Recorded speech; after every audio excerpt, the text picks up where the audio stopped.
Hello, everyone. So I'm Steve Shreve from Shreve Health and Fitness. I've been working in the fitness industry for over 21 years and running my business, Shreve Health and Fitness, for going into my 11th year now. I focus mainly on helping people feel physically younger, but also work in anti and postnatal fitness, sport-specific fitness, and COVID-19 rehab.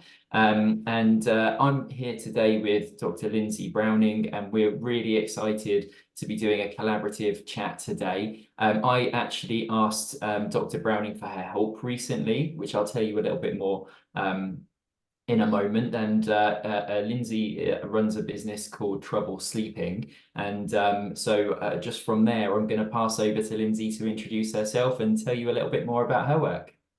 Great. Yeah, thanks so much. Yeah, so I'm Dr. Browning and I'm a sleep expert. That means that my entire focus is on helping people improve their sleep and talking about the importance of good sleep. And I did my doctorate at the University of Oxford studying and treating insomnia.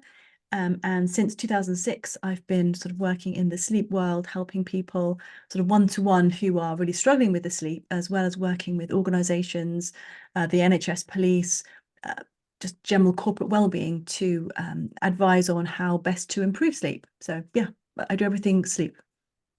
Fantastic. So what I'd like to do is just share a little bit about my story and how I got in touch with Lindsay. So basically, I went through a prolonged period of a few years where I was dealing with some stress in my personal life.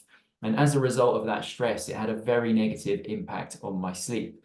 As a result of that, even when that stress was no longer there and that stress had passed, those sleep habits that had kind of occurred because of that stress I was experiencing remained in my life. And I have a fundamental belief that, sleep is a really, really important part of our health. And especially as someone that likes to live an active lifestyle, I know how important sleep is to get the most out of that active lifestyle and to have the quality of life that I strive for. So I reached out. First of all, I purchased Dr. Browning's book, Navigating Sleeplessness. And then after having read the book, I got in touch with Lindsay to do some work with her. And it's just been an absolute game changer for my sleep. I'm sleeping so much better than I have done, I think, even before I went through that prolonged period of stress that affected my sleep so negatively. And I have a level of robustness about my sleep so that if I do have the odd bad night now, I know what to do about it. I'm armed with those tools to know what to do to enhance my sleep. So after having worked with Dr. Browning, we just had a chat because we both are massive proponents of how important good sleep is for health. And I know that there are so many people walking around feeling tired or just not understanding how important it is to prioritize your sleep for good health. So we wanted to get together to have a chat about all that, just to help spread that message about the value of sleep for health, the value of sleep for performance, and just to kind of spread that message. You don't have to walk around feeling tired every day, and there is something that you can do about it. Yeah. Do you think that covers effectively why we wanted to get together Yeah, today? definitely. Because I deal with so many people who just think that being a poor sleeper, not getting enough sleep, waking up feeling tired is just normal, and that's just their life, and there's nothing they can do about it. But that's just not true at all. There is so much people can do to improve their sleep, which will improve their overall well-being and allow them to do all the things they want to do generally in life. So yeah, absolutely. Yeah, and we've kind of semi-structured this chat. So we've got some things that we'd like to cover, but we might also wing it a bit if we go off on a little bit of a tangent. But the first thing we really wanted to discuss, so I wanted to ask you, when you initially read my sleep diary, you said there were some things that I was doing well. And I just wanted to ask what you thought those were so we could share those things with people, and particularly around the exercise side of things, because obviously I do keep an active life as well. So when you initially read my sleep diary, what were your first impressions? Yeah, so I deal with people with sleeping issues. This is literally my job. And of all the people, you're one of the people who's doing a lot of things right. You're really conscious about getting a lot of light during the day, which is so valuable. Making sure that you're exercising regularly. And if we exercise during the day, it helps us to sleep more soundly, really. Getting active during the day is not only helpful for our sleep, but it's helpful for our mental health, our physical health. And that's so important because if we're being sluggish, we're not exercising during the day, then it's almost like doing exercise makes you feel more energized, which makes you feel happier. But when you've not slept well, you don't have that motivation to exercise. But if you do anyway, even if you had a bad night and you had a bad night, you would still do all the things that you're doing, being really physically active. And actually that helps to sort of we generate our own energy by doing that. And if you exercise during the day, then you're more likely to sleep a bit better at night. You are also allowing yourself, a decent amount of time to sleep. You weren't napping during the day. You were going to bed at a fairly consistent time and getting up at a fairly consistent time as well, which is really great. So you're really mindful of caffeine, not having any caffeine whatsoever. You weren't drinking lots of alcohol, and alcohol can lots of people I see, they actually do tend to drink more alcohol if they're not sleeping well, because alcohol is a sedative. So actually, you might think, oh, have a couple of drinks, I'll fall asleep quickly. Brilliant. But it wrecks the quality of your sleep. So you're robbing Peter to pay Paul almost if you're drinking alcohol. Yes, you can fall asleep quickly, but then the quality of your sleep is rubbish. So what was the point in it? And you're not a drinker. So again, that's a brilliant thing to do.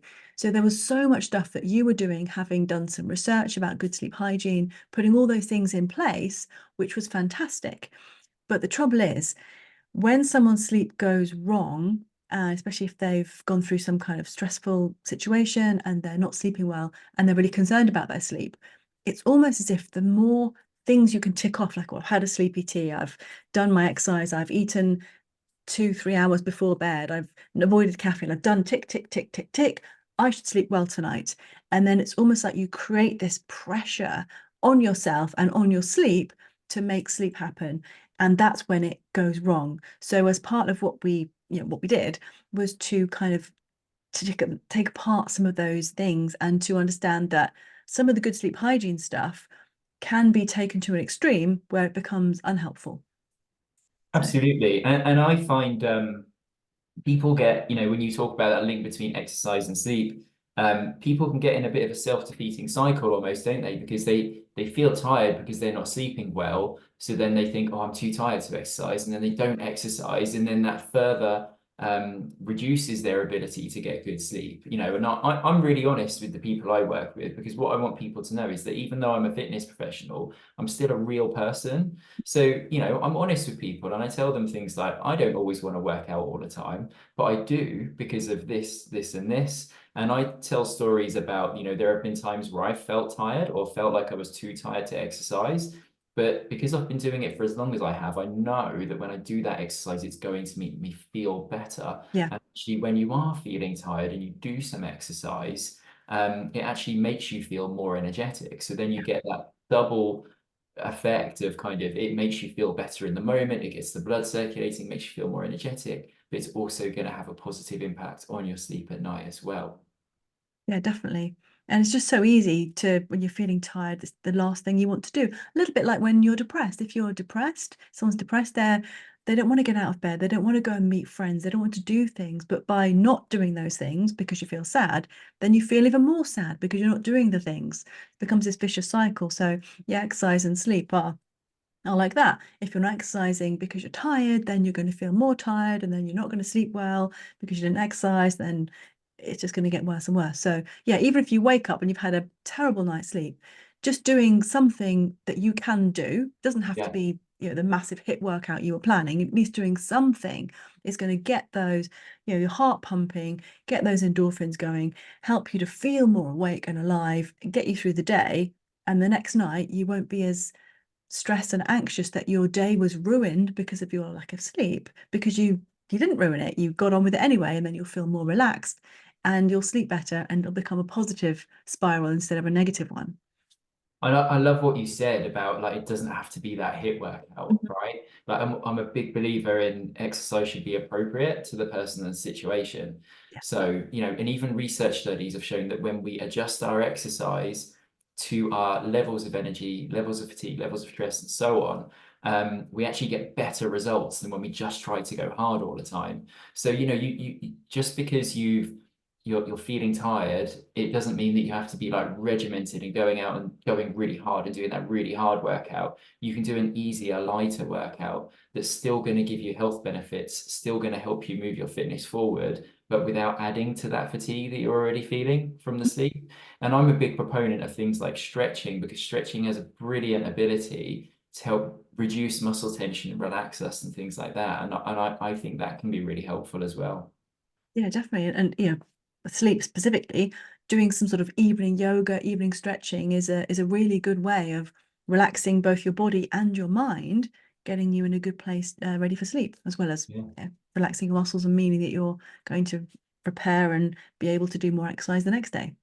Absolutely. And for people who might be watching this who are physically active as well, people who are physically active are always looking for that thing that they can do to help get the best results from their lifestyle, from their exercise program.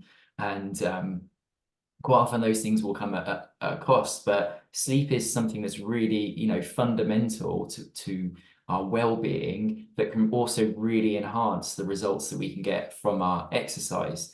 And there have been studies and certainly research around high intensity training programs that have shown that actually active people might need more sleep. And that does make sense, because active people need more nutrients through their diet, they need more water. So why wouldn't they need more sleep as well? And you get fitter by recovering from exercise, and sleep is a huge part of that. So kind of going along those lines, for people who are interested in their health and interested in their well-being, why is sleep so important for people who value their health? Yeah, well, sleep and sort of exercise, there are two benefits really to it. So, as you said, sleep is the time when your body rests and repairs. And if you're not sleeping enough, your body isn't going to have the time to do that.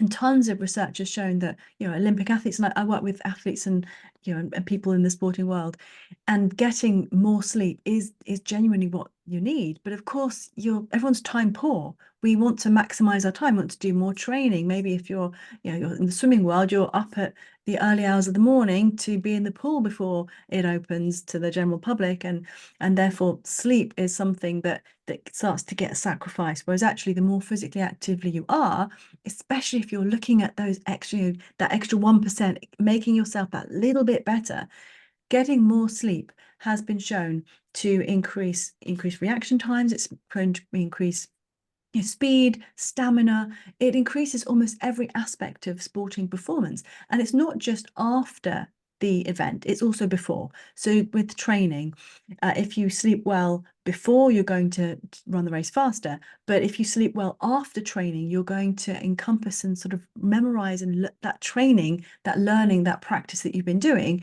is going to be more ingrained in your brain, because sleep is the time when we not only physically repair, but our brain sorts out and stores all those memories. And if you're learning new things, you'll need more sleep. And of course, if you're learning, you're training new skills, you're trying a new technique, a new running stance, I'm not a professional athlete, I don't know the terms for these things, but like if you're a golfer and you change your swing, all these things are new and learning, and you're going to need potentially more sleep because your brain is adapting to that. So it's so important to be aware of the impact that sleep has on athletic performance, especially if you're traveling, and if you're a professional athlete, you're going to be traveling, around the world, and you're going to have issues such as staying in hotels and traveling when you want to be asleep, and jet lag and all those things. But also just for the day to day, being able to be the best that you can, it may be that the 7 to 9 hours that's recommended for um, us mere mortals who are not professional athletes is potentially not enough. Professional athletes may well need more like 10, maybe even 11 hours sleep. Who knows? Because they're so physically active. And just as you said, you need more calories, you need so much more, because you're physically using your body a lot more. And then there's the second part, that sleep and sort of exercise, which is for people who maybe aren't professional athletes looking to be that extra 1% better than their competitors, is if you're valuing your health, and maybe you're looking at being healthy and losing weight as part of exercise. And lots of people, I think, go try and up their exercise levels because they want to get fitter and maybe lose some weight. And if you're not sleeping enough, then you're actually, the exercise to lose weight is potentially a little bit pointless, because your hormones that regulate the food that you crave and how much food you crave get out of whack, basically, because sleep's the time when our hormones get regulated, and ghrelin, leptin are our hunger and satiation hormones. And we basically we can eat the same amount of food, but if we've not slept well, then we won't feel satiated by that same amount of food. If you've slept well, you eat, I don't know, a 400-calorie meal and you feel, oh, I feel great. If you've not slept well, you eat the 400-calorie meal and your body is like, no, no, no, we need more food. So you end up eating more calories. And also, you tend to choose less healthy choices. So people who sleep for, studies show, sort of 5 hours or less, tend to choose things like the sugary, sweet, fatty, rubbishy carbohydrate choices. Whereas if you sleep well, you're more likely to choose the healthier food types. So it's so important. And loads of people that I work with, if you're trying to get fit and go to the gym, you might think, oh well, I'll wake up an hour or two early to go to the gym because I'm a busy person. I've got a job, I've got kids, I've got friendships, I've got social life. That's when I can fit it in. And that's great to go to the gym you get up at 5 and go to the gym, but you need to go to bed earlier if you're getting up an hour or two earlier. And that's what people don't do. They're sacrificing sleep to go to the gym. And going to the gym is great. Getting fit is great. I am a massive, massive advocate of eating well, exercising. But if you're doing those things at the expense of sleep, it's kind of pointless. It's like going to the gym, but then going to McDonald's on the way home, as much as I like McDonald's. Secret pleasure of mine. But yeah, it's just not, it's pointless. Like, you need to look at all those things if you're really wanting to be the best you can be, not just pick one of them and sacrifice the others. Yeah, I couldn't agree more with that. And there's a few things that you said there that really stood out to me as well, especially like, it's not just athletes that are constantly learning. Anybody that's engaging in an exercise routine is going through a learning process, learning new exercises, learning new techniques. And that's brilliant. It's really good for our brains to go through that process. But like you said, you need that sleep to be able to consolidate that learning process that you're going through. And like, it's a discussion I have with lots of people all the time. When you're exercising, you're putting a stress on your body, and your body gets stronger and fitter by recovering from that stress. And a lot of that happens when you sleep. And I think the way that sleep ties into kind of weight loss and nutrition is really interesting. And I'm really glad you brought that up, because certainly if anybody says something to me like, I've got real bad sweet cravings, and I don't know what to do and how I can get control of these sweet cravings, the first thing I ask them is, how well are you sleeping? Yeah. It's really impactful, and people often don't realize. And there are so many things that can distract us from sleep these days. And one thing that came up when we were having initial conversations as well is what you mentioned as well, about people getting up super early to exercise before work because they're busy. And I always said, I'm dead against that if it means that you're missing out on sleep. Because if you're not getting enough sleep, you're not going to get the benefits of that exercise, or not to the fullest that you could be. And so we have to find other ways of working that exercise into your life. I'd rather you go and do half the amount of exercise you were planning on doing before work than missing out on that sleep in your lunch break. So then that can be more effective and more high quality exercise, and then you'll get the sleep at night to be able to recover from that exercise and get the benefits from it. Yeah. But of course, real life is hard. It is. We're real people. And if you're juggling responsibilities, something's got to give at some Yeah. point. And again, exercising close to bedtime isn't really recommended, because if you exercise quite close to bedtime, you're physically be on, your adrenaline, or you're going to be really alert and also physically very hot, and your heart's going to be racing because you've just done a big workout if it's not like the relaxing yoga. And doing that right before sleep is going to make falling asleep a bit harder. However, if someone is that's the only time they can exercise is once the kids have gone to bed and that's the only time they've got, I would much rather they did that and just accept that, okay, maybe you're not going to be able to go to sleep when you wanted to, because you need a little bit of a 20-minute, half an hour wind down time before bed to help you cool down. Because yes, I want you to do the exercise. I don't want it to be, it's not an either or thing. It's Yeah. about finding a way in your life to have some exercise, get sufficient sleep, and eat well that isn't going to impact the others. So sleep isn't the most important thing, is what I'm saying. They're all important, Yeah. and we have to be realistic and flexible with that. And if 5 a.m. is the only time you can do your exercise, then okay, do it. But be mindful that you probably really should be going to bed at 9 instead of your usual 11 p.m. bedtime. Yeah. And I think that's one of the things as well. It can feel a lot of overwhelming, a lot of overwhelm for a lot of people because, if they really want to be healthy, there are so many areas of their life they need to look at: exercise, nutrition, sleep, mental health, how they're managing their stress, things like that. And certainly, I like to encourage people that just pick one thing and work on that first. So even when people come to me and say, I want help with exercise and nutrition, I say, well, let's start with the exercise. Let's make that a habit first and then let's work on the nutrition. Because if you try and do too much at once, you're going to overwhelm yourself and then everything's going to fall apart and you're going to achieve nothing. So for sure, like breaking things down into steps and working on one thing at a time. And as we've mentioned, there is a link between exercise and sleep as well. So, picking one of those and working on one is definitely going to impact the other Yeah. positively. And it's like mental health and sleep are linked. People who don't sleep well tend to be more anxious and depressed.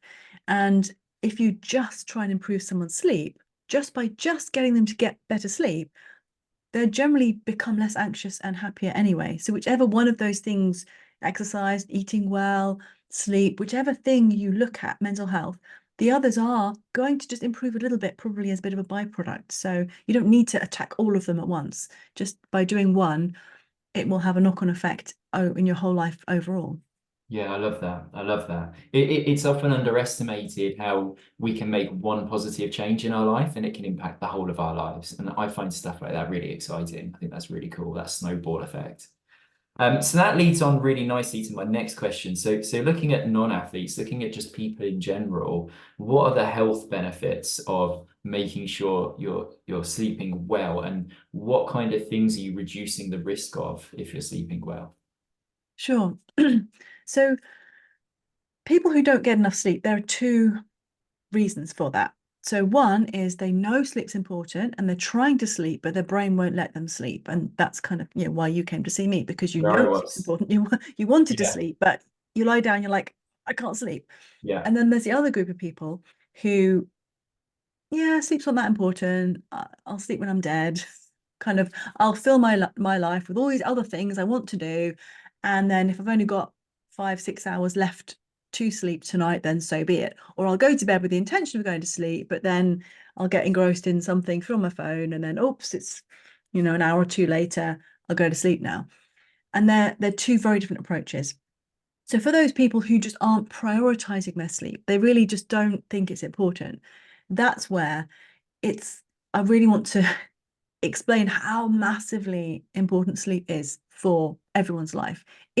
It affects every single aspect pretty much of your existence. It affects your mental health, it affects your physical health. You're less likely to catch the flu if you've slept well. You're more likely to lose weight if you're trying to lose weight if you slept well. You're at a lower risk of certain types of cancers if you slept well. You're lowering your risk of dementia if you slept well. You're lowering your risk of heart attacks, diabetes, obesity. The list like genuinely goes on and on and on. And as I say to people, if I had a pill I could give you and say, oh, this pill's going to help you sleep well, would you like to buy it for £1 a pill, £2 a pill? I would be a multi-millionaire because everyone would want to buy this pill. But the great thing is sleep is free.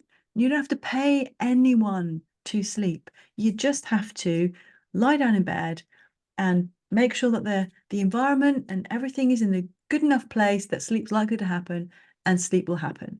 So for those people who are not prioritizing their sleep, I really, really, really would encourage them to think about the fact that if you're 18 to 65, 18 to 64, you should be, according to the science, getting somewhere between 7 to 9 hours sleep regularly.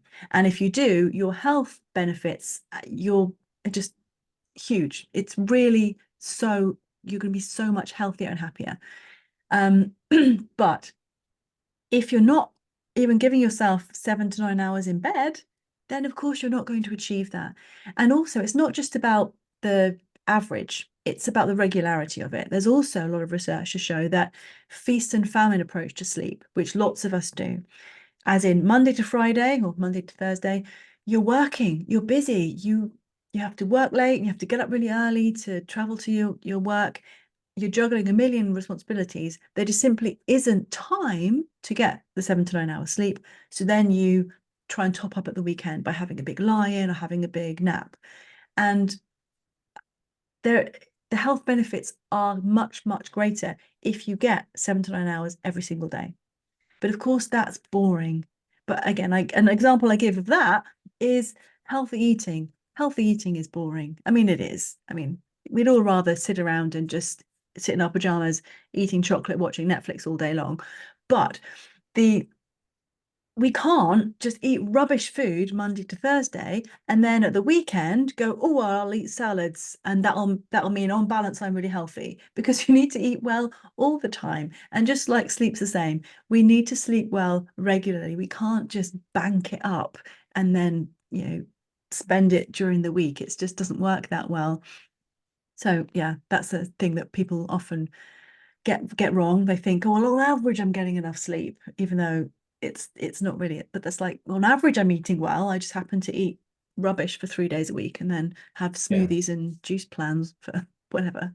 Yeah, and that's really interesting as well, because I think you're right. When you mention, oh, healthy eating's boring, the first thing that came into my mind is if you watch any TV program, count up how many adverts in the commercial break are for food, and not one of them will be for bananas, right? And Mhm. people that kind of wanting a bit of excitement in our lives, a lot of things kind of are designed to target that. But I think whether we want to improve nutrition or exercise or sleep, and improving my sleep was hard work. And you were honest. I loved that about you. You were so honest with me. You said, look, this is going to be hard, and I'm like, yeah, yeah, okay, yeah, totally agree and I accept that. I'm willing to do the hard work, and the reason that I was willing to do that was because I knew that the benefits that I would get from it would be worth it. And I think that's the important thing, is for anyone wanting to improve their health or improve their sleep or anything else, you have to know why you're doing it and why that matters to you. And I think the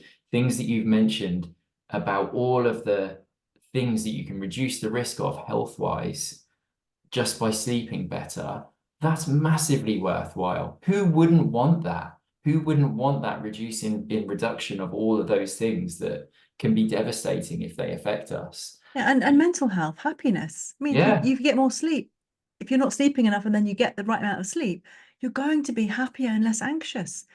And I know I said everyone wants to sit around watching Netflix and eating chocolate. I'm being facetious, really, because I know as much as you that actually, if you do eat well, you eat a balanced, nutritious diet, you exercise well, you get enough sleep, actually you feel great. But it's you just do, in that moment you think, wow, do I really want to put my jacket on and go to the gym, or it's raining, or do I want to just sit here? We choose the easy option, but the easy option isn't going to make us happy in the long term. And once we make those difficult choices, and like you just said, improving your sleep when it's not working is hard. It's like getting a six pack. I mean, I don't have one because it's too hard. I mean, it involves making a lot of choices and making decisions and eating certain things and doing exercise and commitment. But the thing is, once you make those changes and you're committed to them over time, you start to see that improvement. And improving your sleep isn't oh, well, here's this magic tip that you can do tonight and you'll sleep brilliantly. It doesn't work like that. In the same way, there's no, well, just do this exercise for 2 minutes and you'll have a six pack.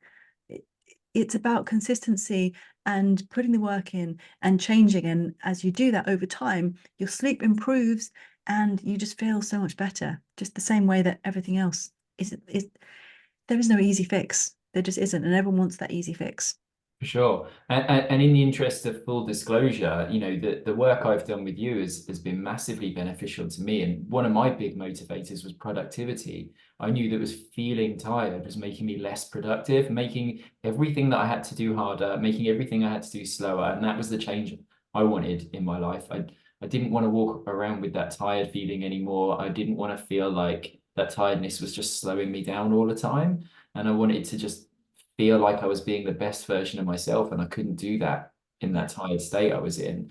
And I knew, you talk about the consistency.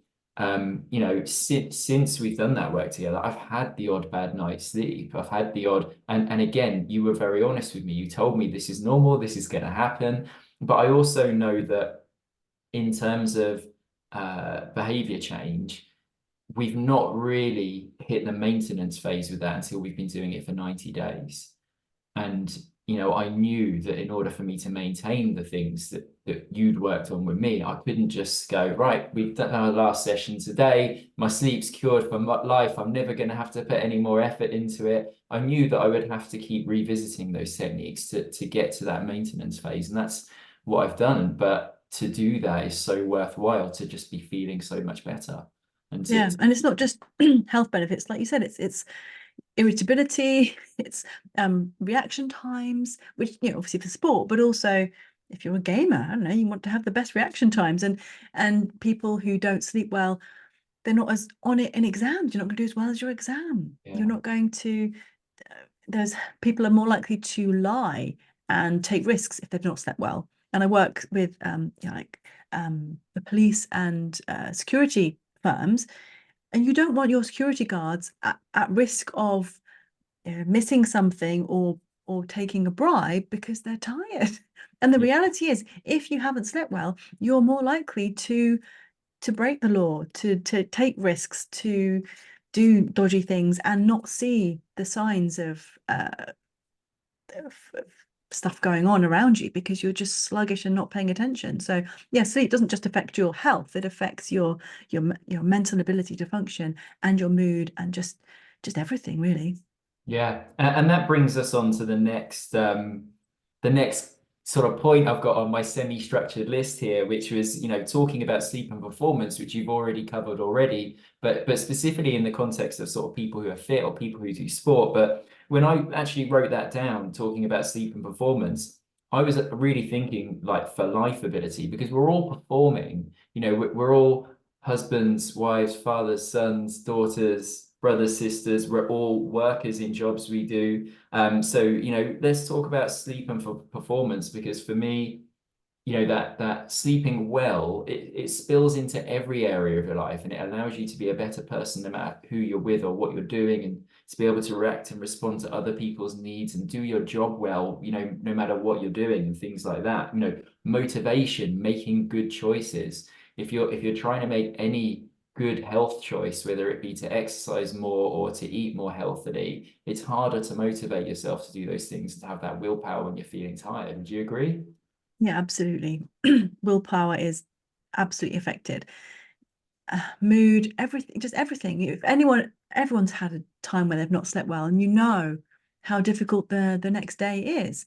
And if that is every single day, just day after day, and you're not getting enough sleep and you're feeling bad, it's not great. And that's why when people don't prioritize their sleep and they just stay up and watch that, like BBC iPlayer, Netflix, next episode starting in 15 seconds, you meant to Yeah, go to bed, and then oh, it's just started now. Oh, I'll just watch the next one. It's so easy to be dragged into that. Oh no, how can it be 1 in the morning? I meant to go to bed at 10:30. But they're designed to be addictive. And things like, Twitter, now known as X, like you're scrolling through it, you don't get to the bottom and you go, oh, I finished it. Oh, that's good. I'll go to bed now, because it's infinite. It's yeah, literally designed to be addictive. All that social media, all that TV, all those gaming, everything is designed to be addictive, so we don't stop. So we don't think, oh gosh, I really should go to bed now.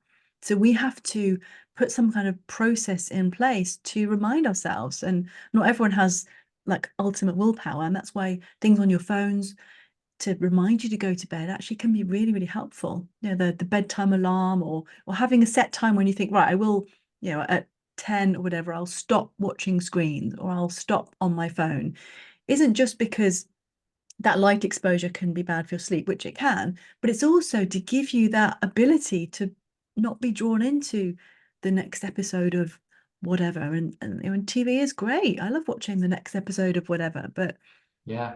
the next morning you just feel terrible and you just think, why did I do that? Just like having that extra glass of wine. You're like, why? Why did I do that? I should have stopped and gone to bed. I had those extra 2 glasses of wine and now I feel terrible for the whole day. It's about making good choices for the next day. Absolutely. And entertainment has totally changed, hasn't it? You know, I'm a Star Trek fan. Mhm. And if you look at the original series of Star Trek, each episode would be its own isolated story. Yeah. And then the credits would roll and that would be it. Whereas now, like anything you watch, pretty much any episode of anything will end on a cliffhanger and you're Yeah. like, want to watch the next one now. And Yeah. yet again, you like you say, you get that little thing in the corner of the screen saying next You have episode, 15 15 seconds to make seconds. that decision and you're like, oh, it's on. Yeah, absolutely. And I think in those moments, it's about being able to do that self-evaluation. Yes, I know I'm really enjoying this, but is it the worth the cost of being the best husband I'm going to be to my wife tomorrow, or performing well in my job, or just not walking around all day feeling like there's a massive fog in my head? You know, it's kind of weighing those things up, isn't it? And kind of knowing why those health benefits and the good things that you're going to get from prioritizing your sleep, you're going to get those things back. And you can still go and enjoy that show, that next episode tomorrow. It's not Yeah. going anywhere. Yeah. And it's about making choices about how you spend your time, that active choice, because so often we just sucked into something and no one has ever the next day said, oh, I'm so glad I spent that 2 hours scrolling through social media, scrolling through TikTok. That no one, because we know it's just that instant dopamine hit kind of Yeah, situation. Whereas, and the same with, eating a whole packet of biscuits or eating your entire Easter egg selection 2 days after Easter. At the time, you're like, oh, yeah, I'll just do it. You're not thinking. But the next day, it's always that regret. And you wish that you had made different choices. So it's really about trying to be in the moment, being mindful of what do I really want to do? Do I really want to do this at the expense of sleep, at the expense of not exercising, at the expense of having a conversation with my family? Yeah, because all of us on our phones, we could digress into, all those things. But you're lying in bed, your partner's next to you, you're both scrolling through your phones. Where's your relationship being built at that point as yeah. well? And something that I say to people about exercise, with particularly people who struggle to motivate themselves to exercise, I say, don't make it about the exercise. Make it about what the exercise gives you back. If you skip that workout, you're not really skipping the workout. You're skipping those higher energy levels that you want to have. You're skipping building that strength that you want to have, that stamina that you want to have to get through every day. Those are the things you're skipping. It's not the exercise. And it's the same with the sleep, isn't it? If you're choosing not to sleep, you're choosing not to feel good the next day and not to be as productive as you want to be the next day. Absolutely. Cool. So, what I've got next on my list is what sleep tips would you give to people who find it difficult to get on a regular sleep schedule? So I was thinking about people who have to travel for work or people who have to work overnight and shift workers and things like that, because there are lots of people, we know the importance of getting on a regular sleep schedule and but not everybody has that luxury just due to their occupation Yeah. or the things they've got going on. Yeah, What definitely. I do a lot of work with shift workers. It's a huge part of my work. So one thing, if you're a shift worker, rather than someone traveling, if you're a shift worker, you're going to be coming home quite a lot of the time and needing to sleep during the day. And one of the biggest blockers to that is your family.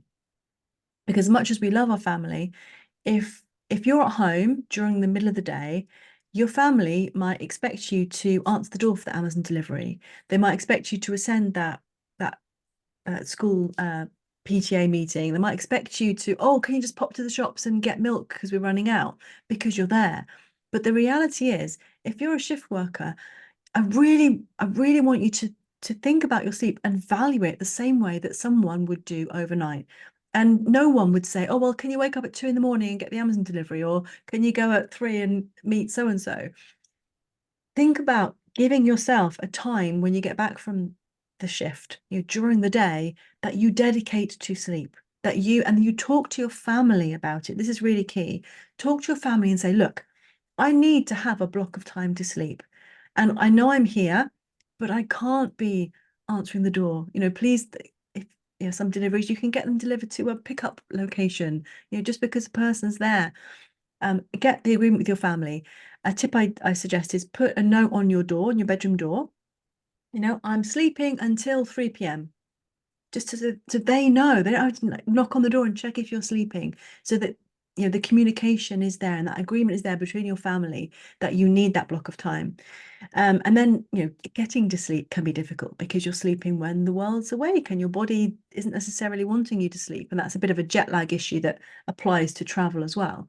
So one of the top things to be able to sleep when your body maybe isn't ready to do so is to have a consistent pre-bedtime routine. Now, a pre-bedtime routine, if you're a 9 to 5 worker, might be, brushing your teeth, reading a book, maybe doing a bit of yoga, listening to the music, whatever it is. Doing that same thing before bed all the time means you're giving your brain those signals that sleep is coming.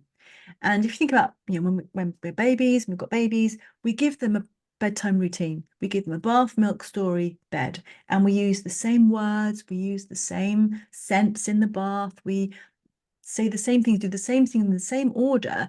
And then the baby or the young child is feeling sleepy and yawning, and maybe you are, before they've even gone to bed, because they know sleep is coming.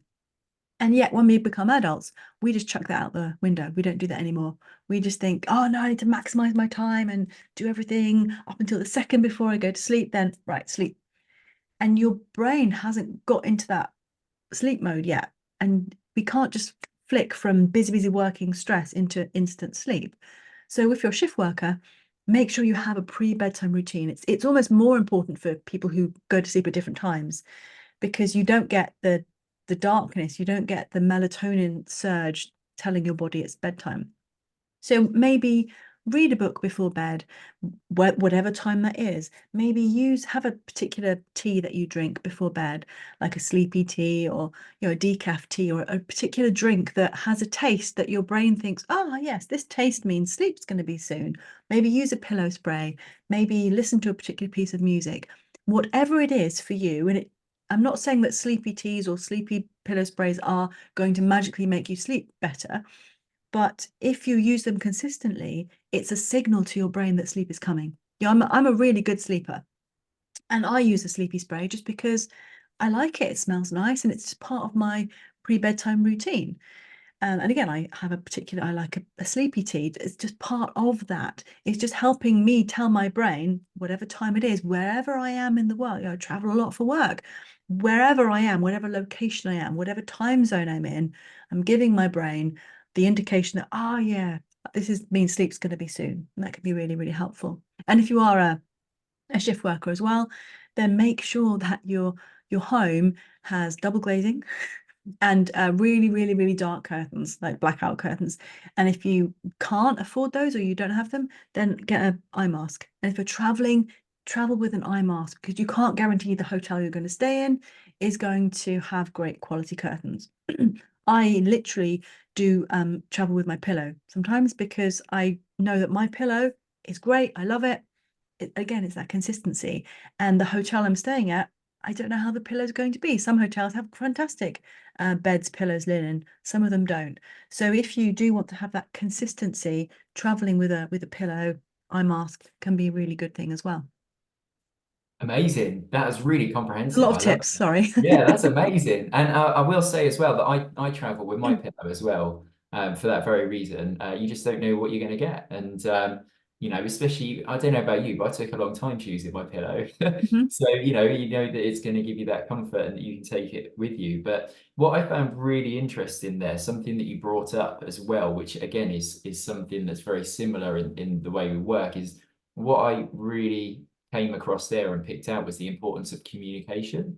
So, talking to your family members about, not, this is when I'm going to sleep, this is when I'm going to be getting up, and making sure you're not going to be disturbed. And that's something that I often speak to people about as well, is the importance of communication, because you can't do everything on your own, particularly when you're making positive change or trying to make positive change. I think it's really important to make people around you aware of why that change is really important to you. So like for, the example of someone trying to improve their sleep, just say that I want to be the best that I can be around you, and I want to feel the best that I can be every day, and that's really important. I want my health to be really good. So it's really important. I'm asking you for your support with this, because if I'm sleeping better, I can be better for you and for you and do a better job of taking care of you. And it's the same with exercise, nutrition, things like that. I say to people that, finding time for exercise is hard. Are you the person that's doing all the jobs in the house? Do you need to communicate with your family and explain why this health change is so important to you and the fact that it's going to benefit them as well? And just ask for some help. Can you take these jobs off my hand a couple of times a week just so that I can have that time for myself? And that's really interesting that there's those parallels. But the thing that ties them together is the communication aspect and being willing to ask for help and speak about your needs and what you need to be the healthiest version of you. Yeah, and like you said, it's for them, it's for your loved ones, Yeah. because if you're running yourself into the ground, if you're not healthy enough and you're going to get more sick, they'll have to look after you. If you're going to end up in hospital with a heart attack, God forbid, that's going to put huge strain and pressure on your family. Whereas if you can just make these changes that, okay, maybe I'm not going to unload the dishwasher and my partner's going to sort it out for me while I hop on the exercise bike. It's a small change for a huge improvement benefit. And if you're a partner with someone who snores, if they lose a bit of weight, then maybe they'll not snore so much, and then your sleep will be better, as will theirs as well. Yeah, absolutely. So moving on, what are your top misconceptions about sleep or sleeping well that you'd like to debunk or let people know about? Sure. Though lots of people have You- sleep trackers. Yeah. Yeah, I yeah. I've got a sleep tracker. I don't wear it at night though. Now, sleep trackers can be fantastic at helping you to get a picture of where you are. But a lot of times when I deal with people who are athletes who want to be the best, they start, you'll be tracking everything, water intake, weight, everything, like in great detail. And the reality is, if you start to track your sleep in tiny detail, it can be really, really helpful. I mean, it can, because it can show, yeah, you know what, I haven't been giving myself 7 to 9 hours in bed. And actually, I am not sleeping at a consistent time. And yeah, maybe I need to make some improvements there. And that can be really helpful. But also, it can have an opposite effect. It can start to be detrimental, because if you start to analyze and track something so minutely, you can start getting really stressed and anxious about it. And I mean, tell me if I'm wrong, but if someone's trying to lose weight, I would imagine they don't weigh themselves every single day.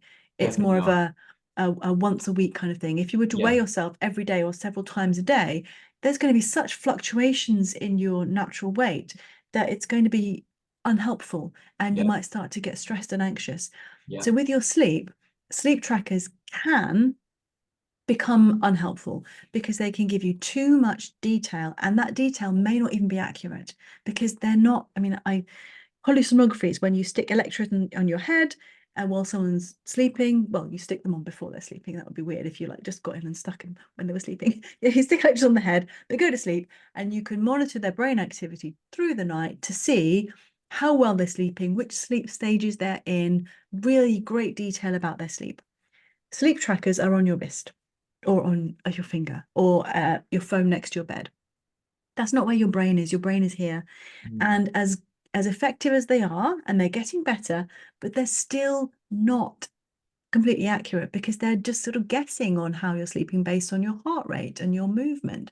And if you've ever been someone who's not slept well, poor sleepers tend to lie very, very still, and their heart rate can be quite low. And actually, your wrist may well think that you're asleep when you're not, or vice versa. And if you're being given detail from a sleep tracker that maybe is inaccurate, you can start to worry, maybe wrongly, about your sleep. And then you start to become so worried about your sleep based on something that may not even be true, that now you're so worried that you can't sleep because you're worrying about your sleep. And before you know it, you're not sleeping because you've been tracking your sleep. And also, sleep trackers can give you information about things that without context can be unhelpful. So two really important things are deep sleep and awakenings. So deep sleep, if you get a sleep tracker, it will say you've spent X percentage of the night in deep sleep, this percentage in light sleep, this percentage in REM sleep. Now, most people who call me up, Dr. Browning can help with your sleep, say, I need to get more deep sleep because my sleep tracker says I spend half the night in light sleep, in the bad quality light sleep, and I need to spend the whole night in the good quality deep sleep. To which I say, no, you don't, because deep sleep isn't good sleep.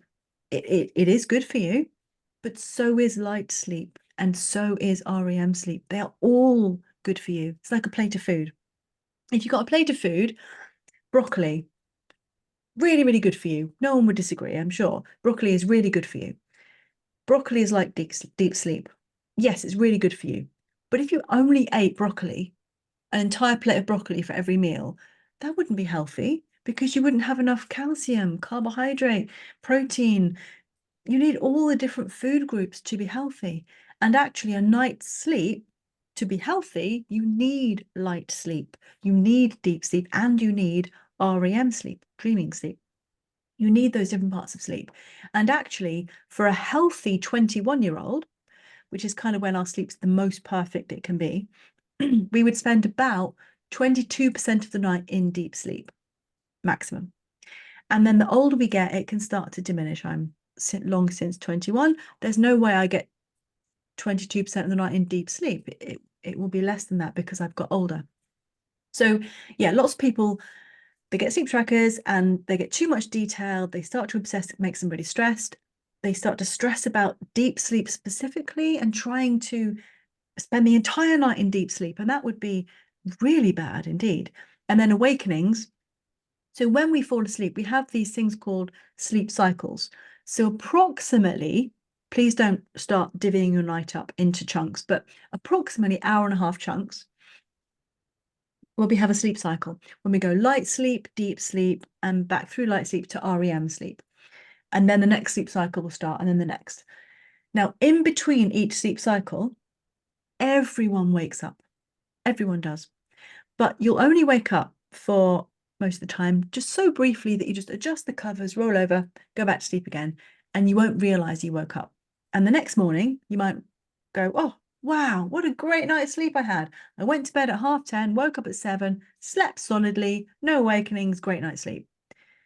You definitely did wake up through the night, but you just don't realize it because you weren't awake long enough to realize you were awake. And then two things happen. One, you get a sleep tracker and it says, oh, you woke up 4 times last night. And you think, oh no, this is terrible. I woke up 4 times. This is so bad. I need to sleep continually in one solid block for it to be healthy and good. But that's not true because sleep by its very definition is in these chunks. Or you you get a bit older or you go through something stressful. And the older we get, these awakenings, we start to realize that we're having them, one or two of them. You hit menopause and you might have a hot flash and you wake up in the night and you think, oh no, my sleep's now broken. I'm having broken sleep because I'm waking up in the night, or I need to wake up and I need to go to the loo. This is terrible. If only I could not need the toilet in the night, I would have a great night's sleep. Those things are not helpful because we've always been waking up in the night. We just didn't realize it. And as soon as we start to think that waking up in the night is inherently the problem, if we're just waking up and realizing it once, maybe twice a night, that's really normal and it's okay. As long as you go back to sleep again relatively quickly, that's not a problem. It's not broken sleep. Your sleep isn't suddenly bad quality. And loads of people, they call me up and say, can you help me sleep solidly without waking? To which I always say, no, I literally can't. That's impossible. But unless you're given that information about what normal sleep looks like, then you can start to worry about something that isn't normal. And then before you know it, you're so stressed and anxious about your sleep that you're struggling to fall asleep because you're just so worried about sleep. And then you're not getting 7 to 9 hours because you're just so worried about the fact that you can't make your sleep this perfect, entirely deep sleep, no awakenings that you think is what it should be.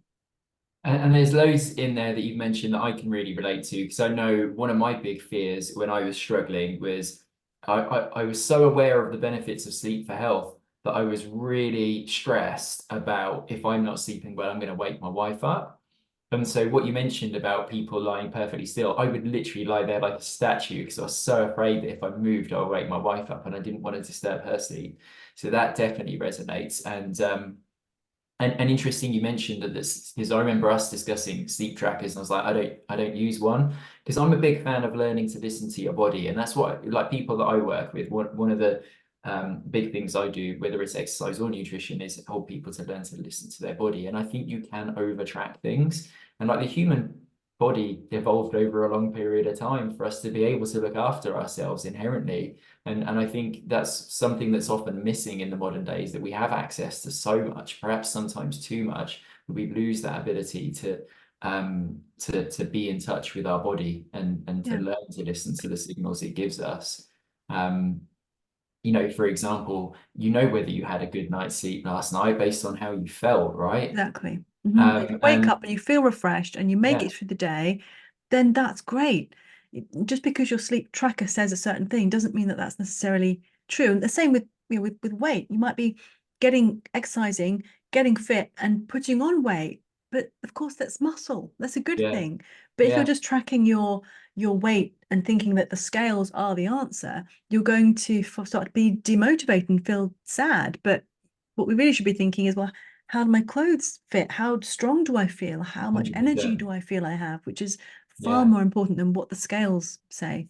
Absolutely, absolutely. No, that's really good. There's loads of stuff there as well, and I'm sure we could go on even further to discuss that. But Sorry.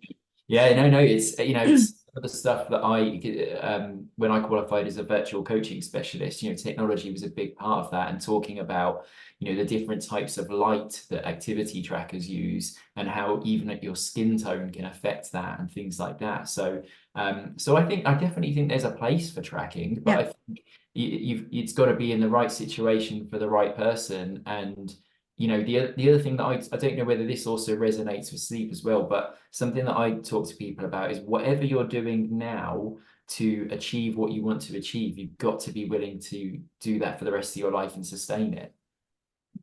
Yeah. So it's got to be things that are sustainable and don't raise your levels of anxiety, and that you feel that you can fit into your life. Although, although with CBTI being the sort of the treatment for insomnia, it does involve quite a harsh process at the beginning, For which sure. isn't how I want people to live the rest of their life. It's Yeah. a sort of a reset, because CBTI, being cognitive behavioral therapy for insomnia, is the treatment that we give someone whose sleep is really, really broken, who's really struggling to sleep. It's not just I see lots of people who want to optimize their sleep, and that's a different approach altogether.